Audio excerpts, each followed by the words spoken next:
กับสิพามาเบิ่งพี่น้องสิพามาเบิ่งความก้าวหน้าของการปลูกผักห่านปลูกผักพี่น้องห่านปลูกผักเริ่มงามเนี่ยแล้วพี่น้อง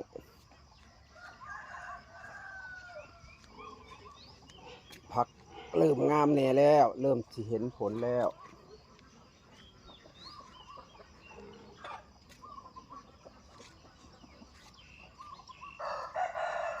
สิมีหมักน้ำหมักแตงกวาฝักทองบวบหมักแพง4-5 ชนิดขึ้นห่านเดียวกันพี่น้องกำลังแย่งกันพุ่งเลยหมักแตงกวาก็พุ่งเพราะหมักแตงกวานี่ทุกพืชกำลังทะยานขึ้นห่านขึ้นข้างแต่ว่าหมักบวบแซงขึ้นไปไกลแล้วพุ่นออกดอกแล้วหมักบวบออกดอกแล้วก็เห็นหน่วยแล้วกำลังงามพี่น้องนี่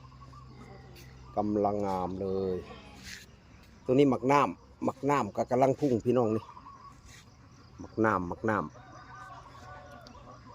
งามพอแล้วพี่น้องนี่ขึ้นไปห่านไปรวมกันอยู่ห่านพี่น้องเฮ็ดห่านใหญ่รวมเลยห่านนี่ก็สิเป็นหม่องนางเสาห่มต่อไปเพราะว่าแต่ละอย่างขึ้นห่านแล้วมันก็สิเป็นห่มให้นางผักข้างใต้ได้โอ้หมกบวบออกหน่วยหลายแล้วพี่น้องออกดอกก็แม่นออกหน่วยเลยหมกบวบ